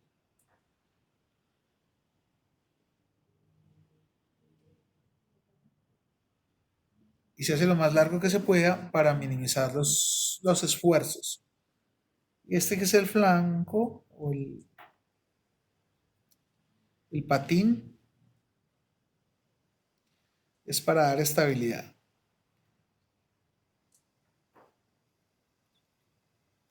Para dar estabilidad.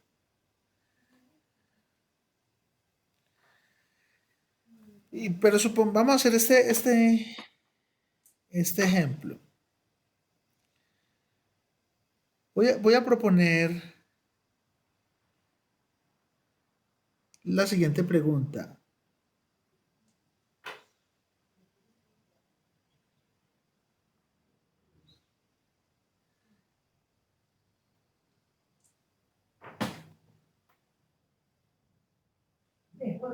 Voy a preguntar que cuánto es S para una sección rectangular. Entonces, por ejemplo, pintemos esta sección rectangular de base B y altura H. ¿Alguien me podría ayudar con el cálculo de S? Del módulo elástico de la sección.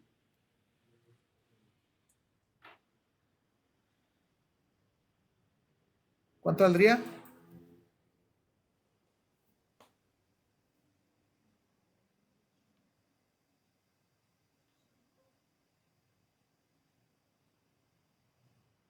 Hay alguien que no haya hablado. Andrés ya habló, Paulina ya habló, creo que Carlos ha intervenido.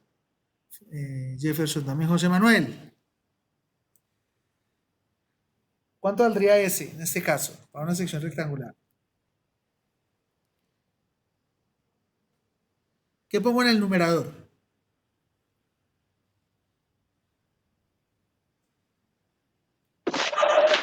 Esto sería, yo creo que ya le digo, Profe, ¿no sería BH al 4 sobre 0? ¿Sería cuánto? ¿En el numerador qué pongo? Hagámoslo por partes. ¿Qué pongo en el numerador?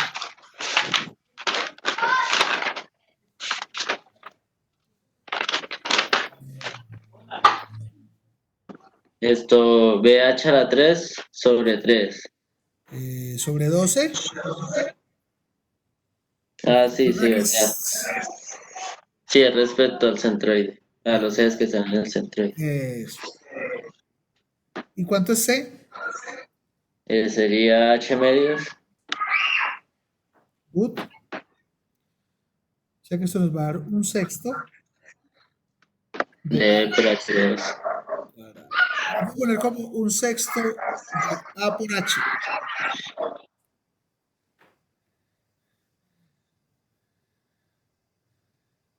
Un sexto de A por H. Entonces noten que para sección rectangular, pues es un sexto del área por la altura de la sección. Independiente de la altura, el cuadrado de la altura. Pero para verificar mejor esto, yo voy a proponer dos secciones rectangulares. Esta sección rectangular tiene 4 por 6. Y esta sección rectangular tiene 3 por 8. Esto es 1 y esto es 2. ¿Cuánto vale A1? El área de esta primera sección, ¿cuánto vale? 24. 24 unidades cuadradas, lo que sea, ¿cierto? ¿Y cuánto vale la de la segunda? Esta, el área aquí. 24 también. O sea que esas dos secciones tienen igual área. Pero ¿cuánto vale ese 1? O sea, el ESM de 1, el módulo de la sección, 24. ¿vale 24? Vale un sexto, ¿cierto? De 24 sobre 3, ¿no? Es esto, ¿no? No, profe, sería un sexto de 24 por la altura. Tiene toda la razón, gracias. Un sexto de 24, muchas gracias, por 6. Es así, ¿no? Y entonces nos da 24. Tiene toda la razón, José. ¿Y cuánto nos da ese 2? Nos da un sexto de 24 por 8. 32. ¿Cuánto? 32. Listo. Esto es unidades al cuadrado, esto es unidades al cuadrado, esto es unidades cúbicas, esto es unidades cúbicas. Entonces, si la recomendación es que haga este tan grande como sea posible para minimizar los esfuerzos, de estas dos secciones, ¿ustedes cuáles escogerían? ¿La 1 o la 2? La 2. La 2. Sabiendo que tenemos un volumen igual, una longitud y un área igual, para el mismo volumen, porque pues esta es la área, yo puedo coger las mismas unidades de longitud para generar un volumen, estas dos tienen la misma área, entonces para la misma unidad de volumen y un mismo material, pues me va a dar un mismo peso. Pero si yo necesito poner esto a flexión, es mucho mejor tener el volumen distribuido de esta manera, el área distribuida de esta manera, que tenerla de esta manera, porque si aumento el S y si aumento el S, disminuyo el esfuerzo más grande. Entonces, en términos técnicos, es más fácil doblar esta que esta. Y resulta que con una hoja de papel también es muy difícil. Voy a poner mi video un momento. Ahí me ven. Entonces, ¿ven esta hoja de papel? Si tú me preguntas... Profe, yo no veo todavía nada. No ven mi video, por aquí en una puntica, ¿no? ¿No me ven? Yo sí lo veo. Sí, Sí, por aquí. profe. Ya. Entonces, Si tú me dices a mí con esta hoja de papel, une esta punta con respecto a esta punta, ¿cierto? Haciéndolo así es muy fácil, pero si tú me pones esta sección así, mírala así a lo largo, y este es mi eje neutro, y yo trato de unir esas puntas doblándola alrededor de ese eje, es súper imposible.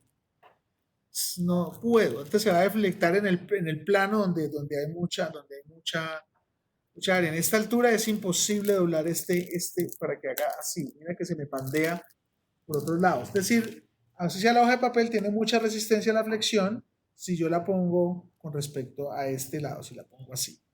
Es muy alta la resistencia. Entonces eso explica este fenómeno del módulo elástico de la sección. Y el término elástico no es por el material, sino por la formulación de donde viene, la fórmula de la flexión elástica. Pero realmente aquí es una propiedad netamente geométrica, es una relación netamente geométrica. Entonces, ese es uno de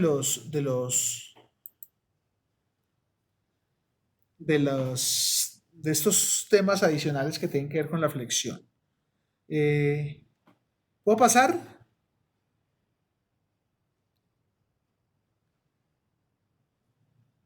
¿La paginita? Sí, profe. ¿Listo? Entonces, un segundo tema. Ojo que ese módulo de la sección elástica tienen que usarlo en su tarea. Un segundo tema es la curvatura elástica. Esa sí es muy fácil de deducir también.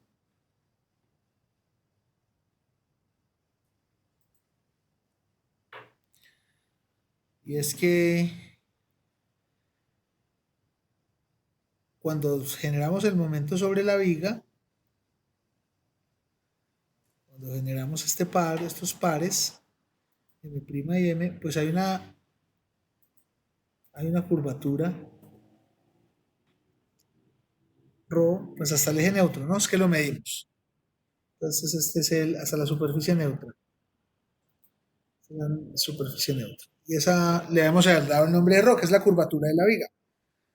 Y resulta que directamente es muy difícil de medir, pero indirectamente sí es muy fácil de medir por lo siguiente. Nosotros teníamos una relación, y es que 1 sobre ρ es la deformación máxima sobre C. Y aplicando la ley de Hooke, pues la deformación máxima es sigma máxima por E sobre C. Esta relación ya la teníamos de la clase anterior. Ustedes la ubican. Cuando hicimos el análisis de la geometría. Y sigma máximo sabemos que es M por C sobre I, en este caso ZZ, y nos queda por E sobre C. Y si yo calculo, no simplifico, pues nos queda esta relación 1 sobre ρ, que es la curvatura. Esto los matemáticos le dicen capa a la curvatura. Y ρ es el radio de curvatura. La curvatura es el inverso del radio de curvatura. Es M por E sobre I.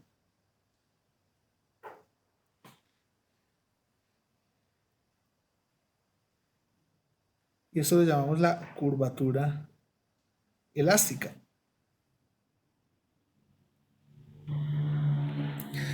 Y entonces me está indicando cuánto yo puedo calcular cómo se curva esta viga de manera indirecta, porque de manera directa es muy difícil, pero si me das el momento flector, yo tengo el material y yo calculo el segundo momento de área, la sección transversal, te puedo decir cuánto es el radio al cual se está curvando y en cuánto va la curvatura. Entonces puedo encontrar esta curva. Entonces, esta formulación base es fundamental para la geometría.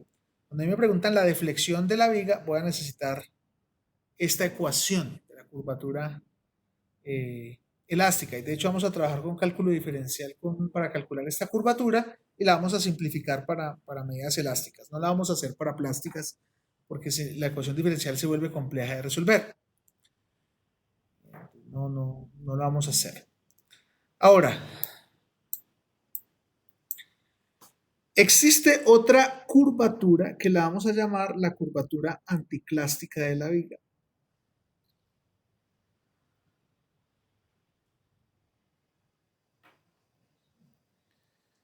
Y la curvatura anticlástica ocurre,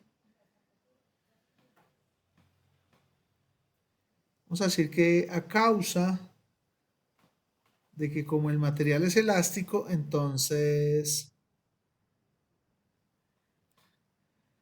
hay unas deformaciones que ocurren no solo en el eje X, sino en ejes perpendiculares al eje X, porque si el material está en trabajo elástico, pues funciona la razón de Poisson. Funciona la razón de Poisson. Entonces tengo que considerar la razón de Poisson. Y pues del curso de mecánica de materiales, pues sabe uno que del 1, que esta relación se cumple, es decir, la razón de Poisson es menos la transversal, que puede ser en X o en Y, sobre la longitudinal. Es decir, que si yo tengo deformaciones en X, pues voy a tener deformaciones en Y y deformaciones en Z causadas por la razón de Poisson. Pero recuerden que esto está entre menos 1 y 0,5 para isótropos.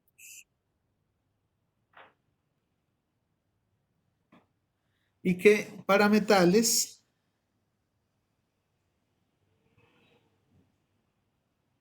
está alrededor de 0,3, 0,28, 0,33 son buenos estimadores de la razón de Poisson en metales. Entonces, aquí hay un proceso que sabemos que XX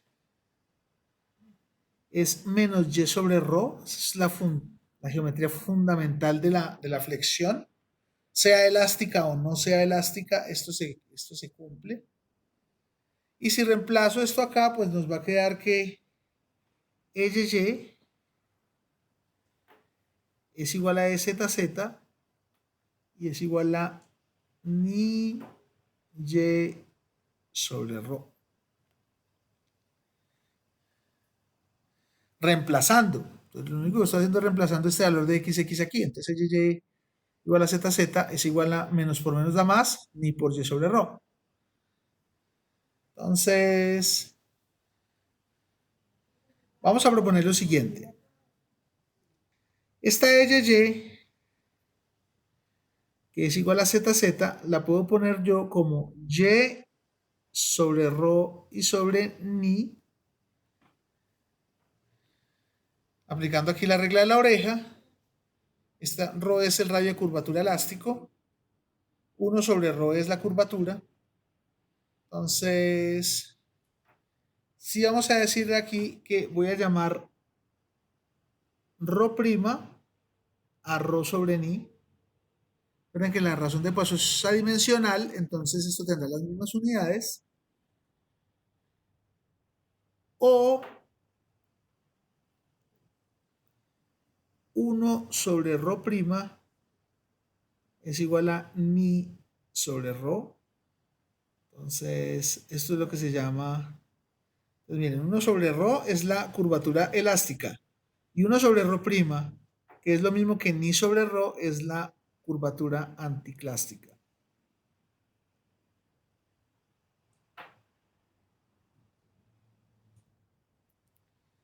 La curvatura anticlástica.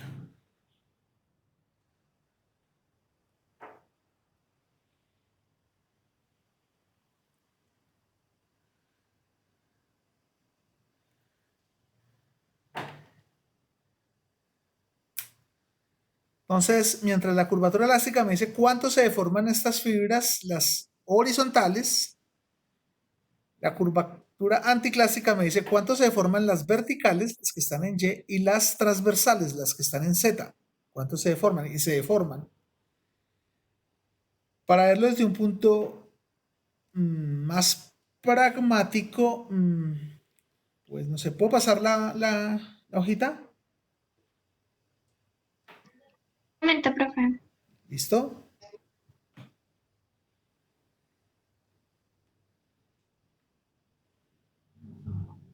Listo, profe, gracias. Con gusto. Voy a hacer aquí un grafiquito que nos ilustre a ver esa curvatura donde es que se presenta. Yo lo voy a hacer, vamos a ver cómo me sale aquí. Entonces, resulta que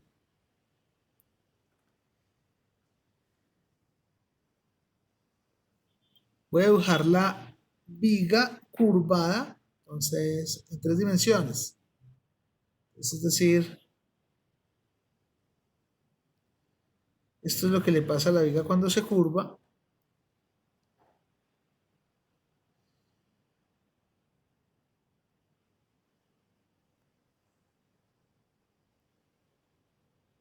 Ahí está. Y entonces noten la sección transversal cómo la dibujé. También la dibujé curvada. Porque estas secciones sabemos que se curvan con esta curvatura, porque estas son las secciones en XX. Entonces, por aquí ponemos XX es menos Y sobre ρ. Entonces, si Y es positivo, voy hacia arriba, esto es negativo, o sea, son fibras comprimidas. Si Y es negativo, voy hacia abajo. Recuerden que siempre mido desde la superficie neutra. Estas menos por menos me daba más y estas fibras de abajo se tensionan, eso ya lo sabemos. Pero voy a pintar por aquí la superficie neutra. Digamos que completemos esto por aquí como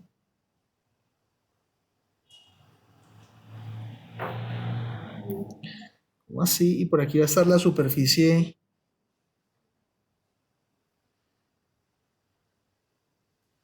neutra.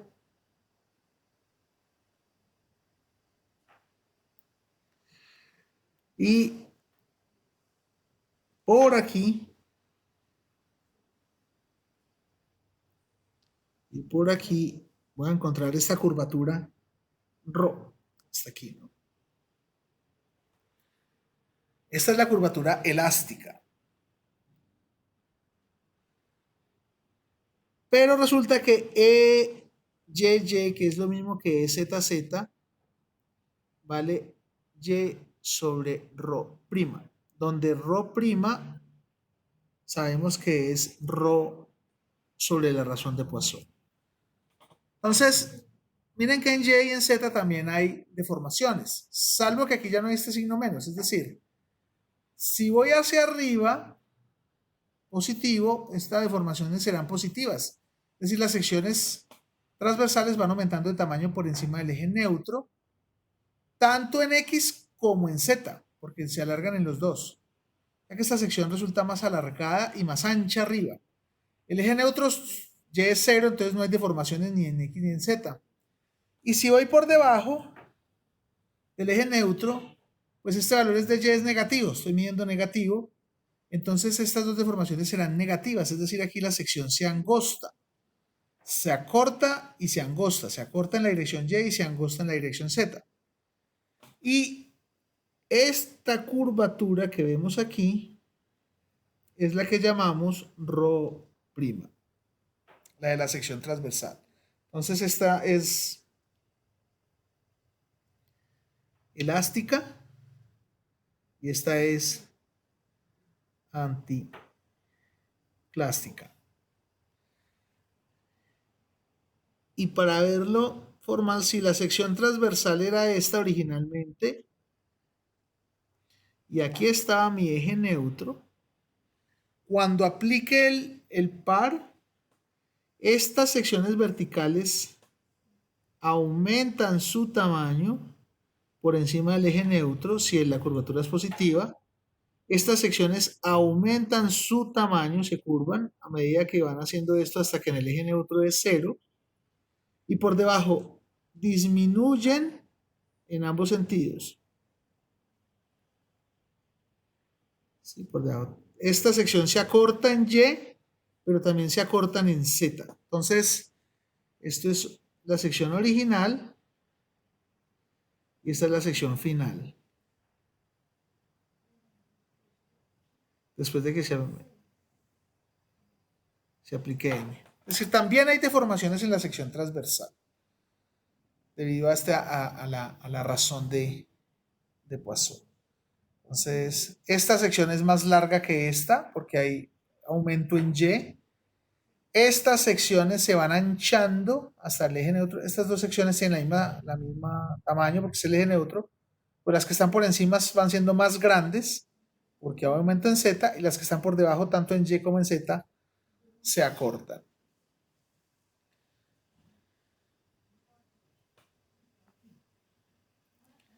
Entonces,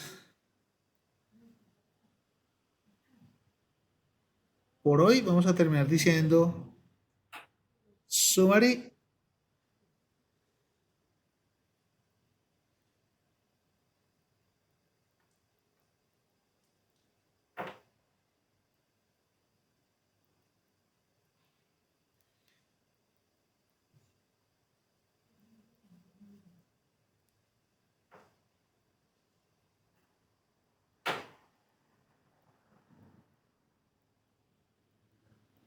Ahí están las 4 formulaciones con que hemos trabajado hoy para la flexión. ¿Vamos, chicos?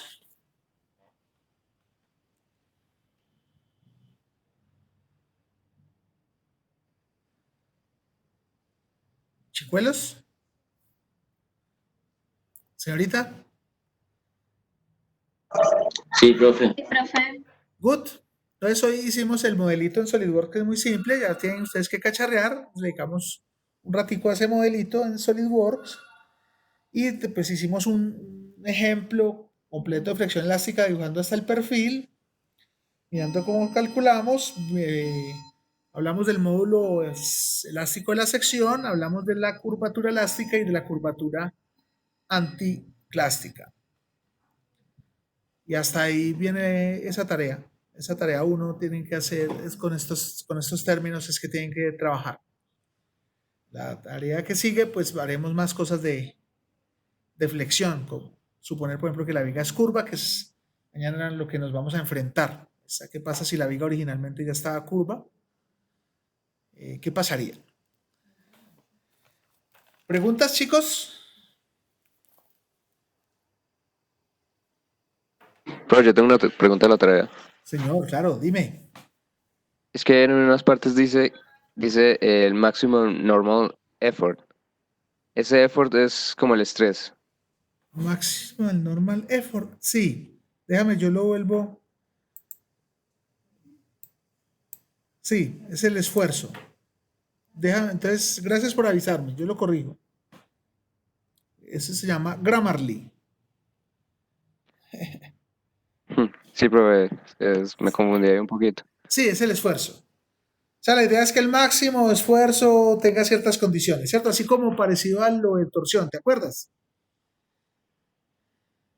Pero resulta que Sí, profe. han visto ustedes las aletas de los submarinos no son rectas totalmente, ¿cierto? Disminuyen la sección transversal por efectos de la aerodinámica, como la alita que vimos cuando hicimos el diagrama de cortante y flector. Entonces, la idea es que ustedes diseñen esa alita. Si la única condición que se cumple es que son elipses, ¿no? Al final, la sección inicial, la sección final son elipses. ¿Alguien más tiene preguntas?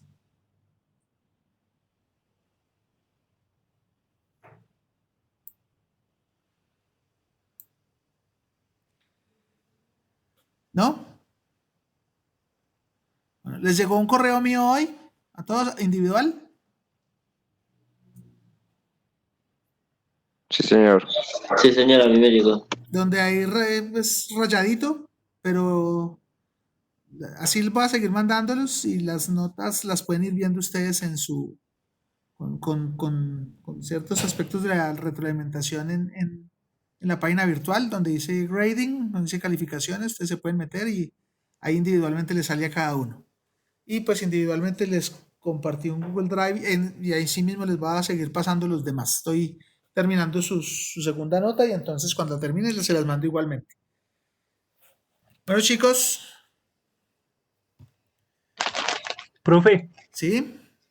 profe, qué pena, disculpe, es que hoy tuvimos parcial de especiales, entonces me demoré 15 minutos. Ya se lo estoy enviando. Perfecto. No Bueno, problema. hasta luego. Listo. Bueno, chicos, entonces felicidades. Nos vemos mañana. Gracias, Bueno, profe, profe. gracias.